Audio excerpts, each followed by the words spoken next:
இப்படி பண்ண? உனக்கு என்னைக்காவது பூஜை செய்ய தவறி இருக்கனா? இல்ல உனக்கு அலங்காரம் பண்ண மறந்துருக்கேனா? இல்ல மனசார ஏதாவது தப்பு செஞ்சிருக்கேனா? யாருக்காவது துரோகம் செஞ்சிருக்கேனா? உனக்கு நான் எந்த குறையும் வைக்காத போது என்ன ஏன் இவ்வளவு சோதிக்க பாக்குற? நான் பட்ட கஷ்டம் உனக்கு போதாதா? எனக்கு வந்த துயரம் உனக்கு போதாதா?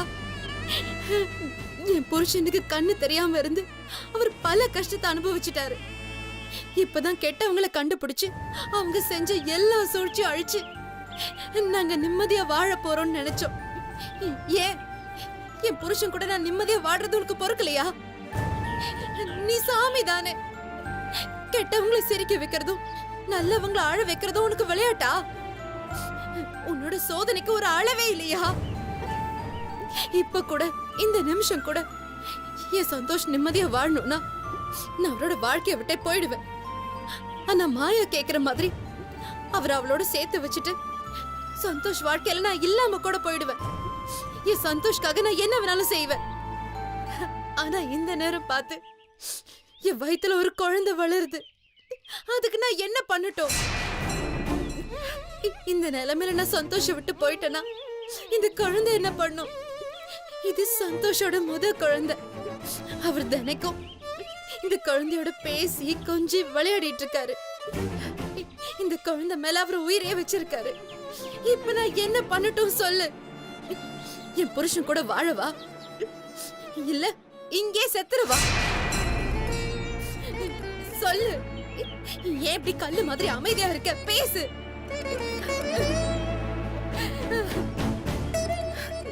எங்க மேல அப்படி என்ன உனக்கு கோவம்? கல்யாணம் ஆகி இத்தனை நாள் என் புருஷனோட சந்தோஷமா வாழ்ந்ததே இல்ல. இனிமேதான் வாழ போறோம்னு நினைக்கும் போது நீயே அழ வைக்கலாமா? இல்ல கெட்டவங்க எங்க வாழ்க்கை அழிக்கணும்னு நினைக்கும் போது நீயே அதை பார்த்துட்டு அமைதியா இருக்கலாமா?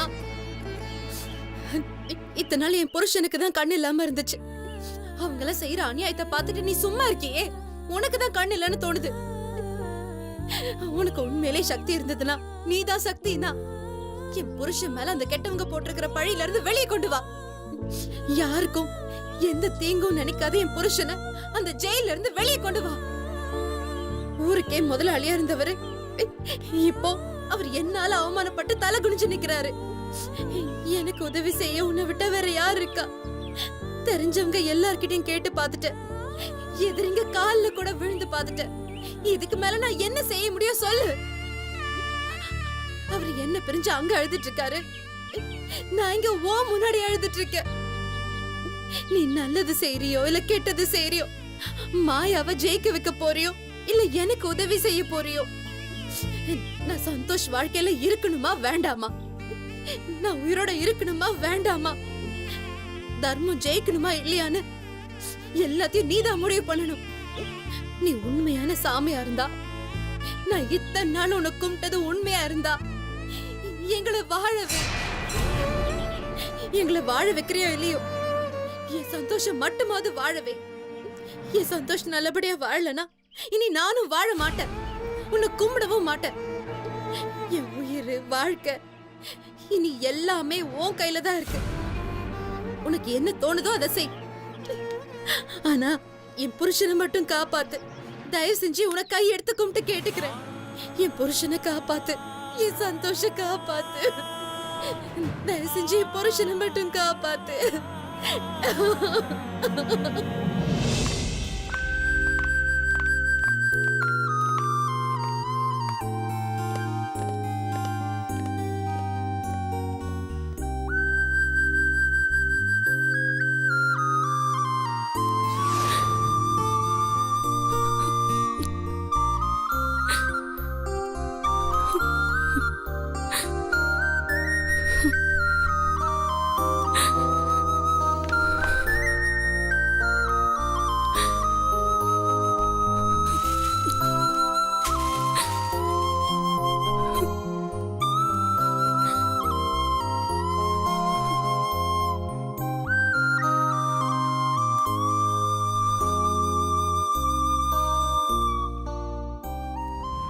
ஒண்ணு அந்த கையல் இல்ல நான்.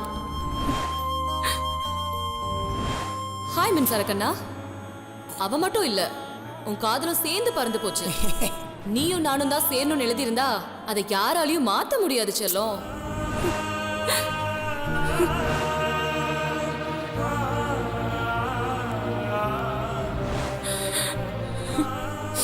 என் சந்தோஷமே நீதான்டா.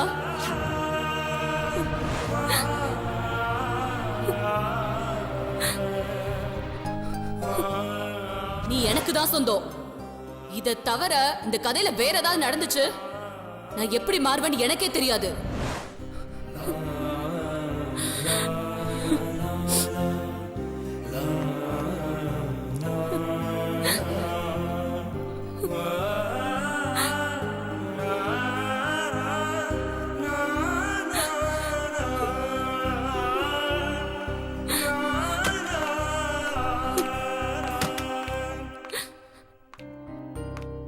ஏய் நந்தினி, எனக்கு கண்ணெல்லாம் சவந்திருக்கு. அழுதியா? ப்ளீஸ் என்ன எதுவும் கேட்காத. எனக்கு ஒரு சின்ன ஹெல்ப் பண்ணுவியா? சொல்லுடி. இந்த கார்டையும் பொக்கையையும் தேவ் கேபின்ல வச்சுட்டு போறேன். அவன் வந்த உடனே நான் தேங்க்ஸ் சொன்னேன்னு சொல்லிடு. நான் போறேன். ஏய் நந்தினி, நீ அவசரப்படுறேன்னு நினைக்கிறேன். கொஞ்சம் பொறுமையா இரு ப்ளீஸ். எதுவும் சொல்லாத.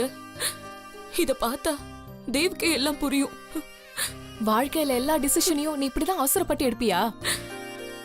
இத்தனை நாள் அவனுக்காக காத்திருந்துட்டு இப்படிதான் சொல்லாம கொள்ளாம போவியா? இத பார் நந்தினி, இவ்ளோ நாள் அவன் கூட பழகியிருக்க. அவன் உன் வாழ்க்கையே திருப்பி கொடுத்திருக்கான். இப்போ நீ போகணும்னு முடிவு எடுத்தது எனக்கு என்னமோ சரியா தப்பான்னு தெரியல. ஆனா எதுவா இருந்தாலும் நீ இருந்து அவன் வந்த உடனே அவனை நேர்ல பார்த்து தேங்க்ஸ் சொல்லிட்டு போ. எனக்கு என்னமோ சரின்னு படல. இல்ல ஜெனி, தேவ் வந்தா என்ன போக விட மாட்டான். ஏதாவது ஆறுதல் சொல்லி என்ன இங்கே இருக்க சொல்லிடுவான். இதுக்கு மேல நான் அவனுக்கு தொந்தரவா இருக்க விரும்பல. நல்லா யோசிச்சுதான் சொல்றியா? போக போறேன்னு சொல்ற, அப்புறம் நீ திரும்ப அவனை பார்த்து பேசுறது ரொம்ப கஷ்டமாயிடுவேன் நந்தினி. நான் யோசிச்சுதான் சொல்றேன் ஜெனி. நான் இங்க இருந்தேனா ஏதாவது முட்டாள்தனமா செஞ்சிட்டு இருப்பேன். நான் தேவுக்கு கொடுத்த தொந்தரவெல்லாம் போதும். இத்தனை நாளா நான் கத்துக்கிட்டது வற்புறுத்தலாலேயோ கெஞ்சறதுனாலயோ நிச்சயமா காதல் வராது. அது தானா மனசுல தோணணும். எனக்கு தோணுன மாதிரி அவனுக்கும் தோணிருக்கணும். ஆனா அந்த காதல அவனை வெறுப்பேத்தி பொறாமப்பட வச்சு வர வைக்கணும்னு நான் முயற்சி பண்ணதுதான் பெரிய தப்பு. நான் அப்படி பண்ணிருக்க கூடாது. காதல் அப்படி வராதுன்னு நான் இப்பதான் புரிஞ்சுக்கிட்டேன் ஜெனி. நான் என் தப்ப உணர்ந்துட்டேன். அதான் இப்ப போறேன். எங்கடி போற? வீட்டுக்கு தானே போற? நான் உனக்கு கால் பண்றேன். இல்ல, நான் ஹையர் ஸ்டடீஸ்க்காக என் அக்கா வீட்டுக்கு போறேன். நம்பர் கூட சேஞ்ச் பண்ணிடுவேன். அங்க போயிட்டு நான் உனக்கு கால் பண்றேன். ஆனா என் நம்பர் அட்ரஸ் என்ன கேட்காம யார்கிட்டயும் கொடுத்துறாத. நந்தினி, சொல்றத கேளு. நீ ஏன்டி இப்படிலாம் பண்ற? ப்ளீஸ், என்ன அதிகமா கேள்வி கேட்டு எமோஷனல் ஆக்காத. நான் இந்த இடத்தை விட்டு போகும்போது தைரியமா போகணும்னு நினைக்கிறேன். இன்னும் மெச்சூர்டா திங்க் பண்ணணும்னு நினைக்கிறேன். I don't want to cry before him. தயவு செஞ்சு புரிஞ்சுக்கோ.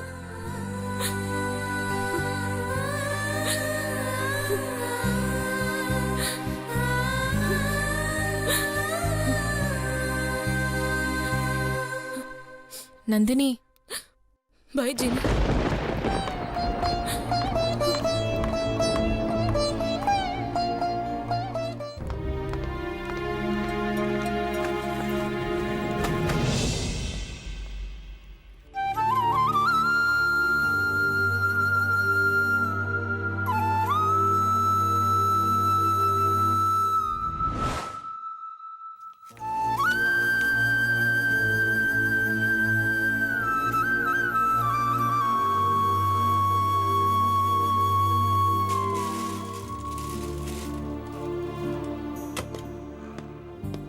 ஆபீஸுக்கு போவோம், வேலையத்தான் பார்ப்போம். என்ன மச்சான் கையில? என் இடத்துல இந்த கிரீட்டிங் கார்டையும் பொக்கையும் யாரோ வச்சுட்டு போயிருக்காங்களா? உன் இடத்த மட்டும் வச்சுட்டு போறா, என் இடம் மயான பூமியா இருக்கு. அப்பனா யாரோ ஏதோ ஸ்பெஷலா உனக்கு வச்சுட்டு போயிருக்கான்னு அர்த்தம். ஸ்பெஷலாவா? ஒருவேளை கையில இருக்குமோ? கையலா? டேய் என்னடா சொல்ற? இல்லைண்ணா, கயல் ஒருவேளை வாழ்க்கையில் நொந்து போய் நாம பார்த்த ஒரே நல்ல பையன் இவன் தானே கடைசியாக ஒரு முடிவுக்கு வந்து ஒரு பொக்கேவையும் ஒரு ஐ லவ் யூ கார்டையும் வச்சுட்டு போயிருப்பாளோ? டேய் அப்படிலாம் கூட நடக்குமான்னு? பொண்ணுங்க நினைச்சா எது வேணா நடக்கும். ஓய் முதல்ல திறந்து என்ன எழுதிருக்குன்னு படி. ம்.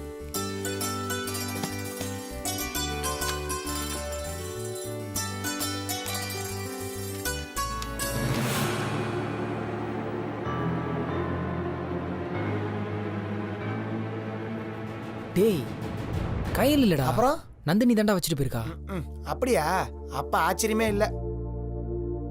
நீ ஹீரோ மாதிரி கரெக்டான சமயத்தில் அவளை போய் காப்பாத்தி அவள் லைஃப் அவளுக்கு திருப்பி கொடுத்தியோன்னோ, அதான் நன்றி சொல்லும் விதமா தேங்க்யூ ஸோ மச்னு ஒரு கிரீட்டிங் கார்டையும் ஒரு ஃப்ளவரையும் வச்சுட்டு போயிருக்கா. என்ன லெட்ரு? ஏய் இந்த குர்ரா. இதையும் நிச்சயம் அவள் தான் எழுதியிருப்பா.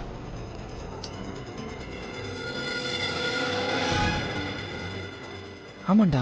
என்ன நோமாடா, லெட்டரை படிடா. என்னை மன்னிச்சிருது. இத்தனை நாள் நான் எவ்வளோ முட்டாள்தனமாக இருந்தேன்னு எனக்கு இப்போ தான் புரிஞ்சுது.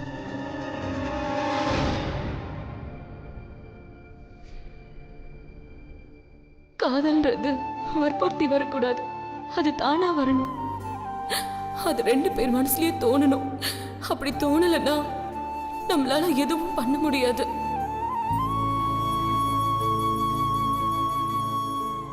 நான் எப்பயுமே ஒண்ணு மட்டும்தான் என் மனசுல நினைச்சிட்டு இருந்தேன். ஆனா நீ என்ன ஒரு நல்ல ஃப்ரெண்டா மட்டும்தான் பார்த்த. நான் உனக்கு ஒரு நல்ல ஃப்ரெண்டா மட்டும்தான் இருக்கணும்னு நினைச்சேன். இப்ப நான் உன் ஆசையை நிறைவேற்றலான்னு இருக்கேன். பட் உன்கிட்ட கடைசியா ஒண்ணு சொல்லணும்னு நினைக்கிறேன் தேவ். என்னடா? சத்தியமா சொல்றேன் தேவ், இத்தனை நாள் அந்த கிறிஷ் கூட பழகுனதெல்லாம் உனக்காக மட்டும்தான் தேவ். நான் அவனை நெருங்க நெருங்க உனக்கு பொசசிவ்னஸ் வந்து அது காதலா மாறி நீ என்ன விரும்புவேன்னு நினைச்சேன். அது முட்டாள்தனம் தான். ஆனா கனவுல கூட உன்னை தவிர வேற எந்த ஆம்பளையும் நான் நினைச்சு கூட பார்த்ததில்ல தேவ். இது கொஞ்சம் ஓல்டு ஸ்டைல் காதலா கூட இருக்கலாம். ஆனா நான் அப்படிதான். என்னால உன்னை தவிர வேற எந்த ஒரு பையனையும் நினைச்சு கூட பார்க்க முடியல, பார்க்கவும் முடியாது.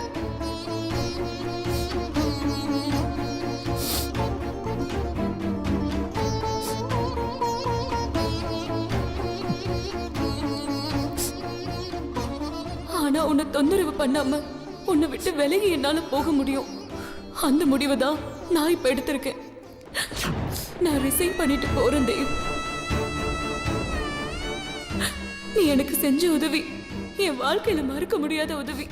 அதுக்கு நன்றின்ற வார்த்தை மட்டும் பத்தாது. அதனாலதான் என்ன சொல்றதுன்னு தெரியாம இந்த பூவையும் கிரீட்டிங் கார்டையும் வச்சுட்டு போறேன்.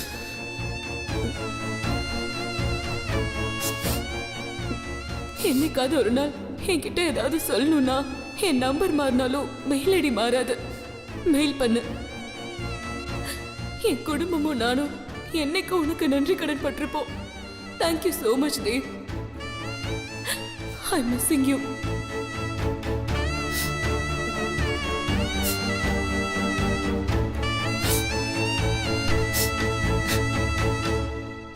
டேய் மச்சான், என்னடா ஆடார? அப்படி என்னதான்டா எழுதிருக்காதுல? அது கொடு.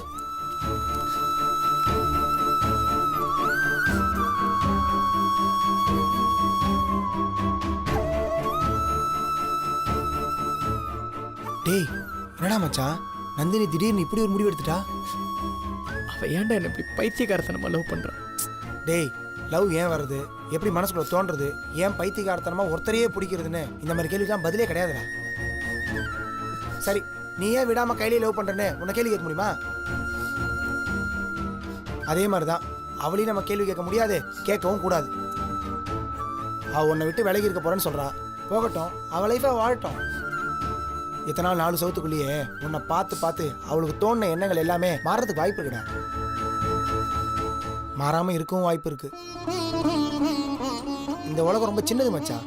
அவ மெயில் ஐடி இருக்கு, ஃபேஸ்புக்கு, இன்ஸ்டாகிராம்னு என்னென்னமோ இருக்கு. பேசணும்னு நினைச்சா எப்ப வேணா பேசலாம்.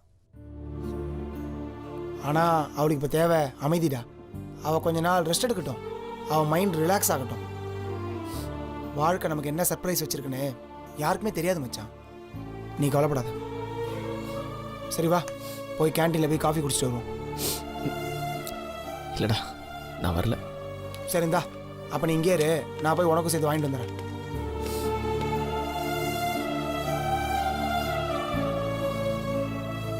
காதல் வற்புறுத்தி வராது Nandini. But you are such a wonderful girl. எனக்கு உன் மேலே ஏன் லவ் வரலன்னு எனக்கே தெரியல. எனக்கு லவ் வந்திருந்தா நான் உன்கிட்ட சொல்லியிருக்க மாட்டேனா? I really miss you Nandini. I miss you so much.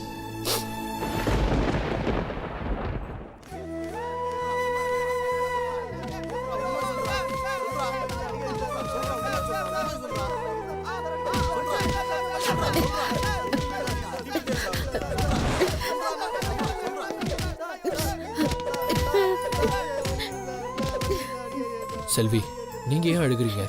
இல்ல, அந்த மாயா கூட அவர் மேல ஏமாத்திருக்கான்னு தானே கேஸ் கொடுத்திருக்கா. அவரையும் இந்த மாதிரி தானே. சச்சா, என்னங்க நீங்க? நம்மளது ப்ராப்பரான கேஸ், ஃபேமிலி கோர்ட்டுக்கு தான் போகணும். நம்ம சட்டப்படி வக்கீல வச்சு வாதாடுறோம். நம்ம அனுமதி இல்லாம சந்தோஷம் உங்களால நெருங்க கூட முடியாதுமா. அந்த மாயா பேச்ச கேட்டுட்டு அவரையும் இந்த மாதிரி தானே ஏதாவது செஞ்சிருவாங்க. அவர் பத்திரமா தானே இருப்பாரு.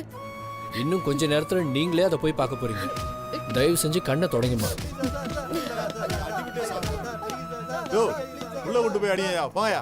சரிங்க சார். யார் சார் நீங்க? சார், சந்தோஷ். ஓ, அந்த பொம்பளை கேஸ்ல உள்ள வந்திருக்கானே அந்த பெரிய மனுஷனா? சார், அப்படிலாம் சொல்லாதீங்க. நாங்க சந்தோஷம் பார்க்கணும். இப்பெல்லாம் பார்க்க முடியாது சார்.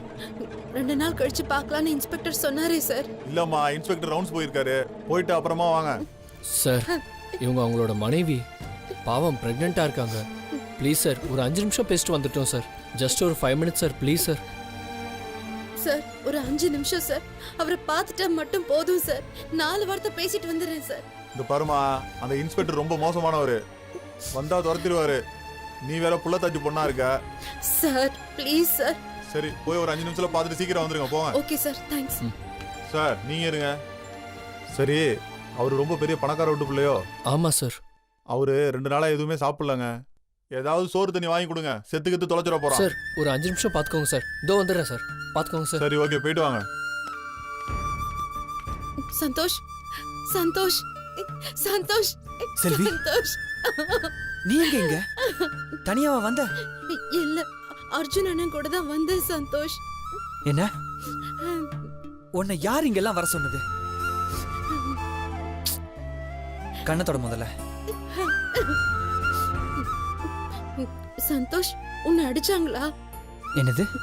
அந்த மாயாவனி ஏமாத்தனன்னு சொல்லி உன்னை அடிச்சாங்களா சந்தோஷ்? ஏய், அந்த மாயா போய் சொன்னா உடனே போலீஸ் அதை நம்பி என்ன அடிச்சிருவாங்களா? லூசா நீ? சத்தியமா சொல்லு சந்தோஷ், உன்னை அவங்க அடிக்கல இல்ல? ஓ, வெளியே அந்த அக்யூஸ்ட் அடிச்சிட்டு இருந்தது பாத்தியா? அவங்க எல்லாம் போலீஸ்ல இருந்து தப்பிச்சு ஓட பார்த்த கிரிமினல்ஸ். நாம சட்டத்தை மதிச்சு நடக்கிறவங்க. யார் என்ன பொய் சொன்னாலும் நாம சட்டப்படி கோர்ட்டுக்கு போய் வாதாடுவோம். சட்டத்தை மதிக்கிறவங்கள போலீஸ் எதுவும் பண்ணாது செல்வி. என்ன, ஒரு 2 hours துருவி துருவி கேள்வி கேட்டாங்க. நானும் எல்லா உண்மையும் சொல்லிட்டேன். பார்க்கலாம், நியாயம் நம்ம பக்கம் இருக்கு. நாம தான் ஜெயிப்போம். சீக்கிரம் வெளியே வந்துட்டேன் செல்வி. எப்ப சந்தோஷ் வருவ? ஏன் இப்ப சின்ன பிள்ளை மாதிரி அழுதுட்டு இருக்க? சீக்கிரம் வந்துருவேன்னு சொல்றேன்ல. செல்வி, இன்னும் கொஞ்ச நாளைக்கு தான். சீக்கிரம் வெளியே வந்துருவேன்னு சொல்றேன்ல. அதுக்காக தான் நான் மாயாவை போய் பார்த்தேன். என்ன? மாயாவை நீ போய் பாத்தியா? எதுக்கு? கோர்ட்டு கேஸ்னு அலைஞ்சா நேரமாகும். அவகிட்ட சமரசம் பேசி பார்க்கலான்னு வக்கீல் தான் எனக்கு சொன்னாரு. வக்கீல் சொன்னா உனக்கு அந்த மாயா பத்தியும் குடும்பத்தை பத்தியும் தெரியாதா செல்வி? சிங்கத்துக்கிட்ட நேரா போய் ஆட்டுக்குட்டி சமரசம் பேசுற மாதிரி நீ அவகிட்ட போய் பேசிருக்க. இல்ல சந்தோஷ், அம்மா பாட்டின்னு எல்லாரும் தான் போனோம். சந்தோஷ், ஏன் சந்தோஷ் பேச மாட்டேங்கிற? சரி, அவங்க என்ன சொன்னாங்க? நான் அவங்க கிட்ட போனேன்னா சந்தோஷோட வாழ்க்கையை விட்டு போகணும். இனி சந்தோஷ்க்கு ஒரே குடும்பம் தான், ஒரே பொண்டாட்டி தான். அது நான் மட்டும்தான். நான் உன் வாழ்க்கையை விட்டு போயிட்டா உன் மேல போட்டிருக்க கேஸ வாபஸ் வாங்கிக்கிறேன்னு சொன்னாங்க சந்தோஷ். நான் வேணா போயிடுறேன் சந்தோஷ். பைத்தியக்காரியா நீ? லூசு மாதிரி பேசுற. கெட்டவங்க கிட்ட போனா கெட்டதை தான் சொல்லி அனுப்புவாங்க, நம்ம வாழ்க்கைக்கு நல்லதா சொல்லி அனுப்புவாங்க. வக்கீல் சொன்னாலாம் இவளும் போய் பார்த்தாலாம். இத பாரு செல்வி, பொய் சொல்றவங்களால தீர்ப்பு சொல்ல முடியாது. மனசார விரும்பாத ஒருத்தவங்களோட யாராலையும் வாழவே முடியாது. அப்படி நான் வாழணும்னு நீ முடிவெடுத்தா கூட இப்ப நான் அந்த ஜெயிலுக்குள்ள இருக்கேன்ல, இந்த மாதிரி தான் இருக்கும் வாழ்க்கை. சந்தோஷ் என்ன சொல்ற? அவங்களால உன்னை என்கிட்ட இருந்து பிரிக்கவே முடியாது செல்வி. அவங்களால முடிஞ்ச வரைக்கும் போய் பித்தலாட்டம், பிளாக்மெயில் எல்லாமே பண்ணி பார்க்கறாங்க. தேள் பக்கத்துல போனா கொட்டும் தெரிஞ்சும் அவங்க கிட்ட போலாமா செல்வி? எனக்கு என்ன செய்யறதுன்னே தெரியல சந்தோஷ். சரி விடு செல்வி, வாழ்க்கையில இந்த மாதிரி 1000 கஷ்டம் வரதான் செய்யும். அதுக்காக நான் விட்டுட்டு போறேன், நான் போனாதான் உனக்கு நிம்மதின்னு லூசு மாதிரி யோசிக்க கூடாது. அதை பத்தி யார் சொன்னாலும் நீ அதை கேட்க கூடாது, புரியுதா? சரி. சந்தோஷ், நீ 2 நாளா எதுவுமே சாப்பிடலையாமே? அது என்ன சந்தோஷ், நீ 2 நாளா எதுவும் சாப்பிடலையா? அதெல்லாம் என்ன ஒண்ணும் இல்ல செல்வி, சும்மா. ஏய், இதுல பிரெட் சாண்ட்விச் இருக்கு, சாப்பிடு. நீயும் செல்வி கூட மாயா வீட்டுக்கு போனியா? ஆமா சந்தோஷ், அவங்க உன்னை ஜெயில போடுறதுனால எந்த பிரயோஜனமே இல்லைன்னு எனக்கு நல்லா தெரியும். அதான் வக்கீல் சொன்ன வாய மாதிரி. மூடுறா. இனிமே மாயா வீட்டு பக்கம் யாருமே தலை வச்சு கூட படக்கூடாது, புரியுதா? சரி சந்தோஷ். செல்வி, அத்தையும் பாட்டியும் கூட்டிட்டு நீ உன் வீட்லயே இரு, அதான் உனக்கு சேஃப். இல்ல சந்தோஷ், நான் உன்னை விட்டு எங்கேயும் போக மாட்டேன். நீ மறுபடியும் வீட்டுக்கு வர வரைக்கும் நான் உன்னை விட்டு எங்கேயும் போக மாட்டேன். ஏமா சீக்கிரம் பேசிட்டு போங்கண்ணா, என்ன உங்களை மாட்டி விட்டுருக்கீங்க போல இருக்க. சார், டைம் ஆச்சு, கிளம்புங்கம்மா. போயிடுறோம் சார். சார் ஒரு 2 நிமிஷம் சார், சாப்பாடு கொடுத்துட்டு போயிடுறோம் சார். ப்ளீஸ் டைம் ஆச்சு, கிளம்புப்பா. ப்ளீஸ் சார், 2 நிமிஷம் சார். சீக்கிரம் கொடுத்துட்டு போ. சந்தோஷ், இது சாப்பிட்டுக்கோ சந்தோஷ். ம், நான் சாப்பிட்டுக்கிறேன் செல்வி, நீ பத்திரமா இரு. ம். நான் வரேன் சந்தோஷ்.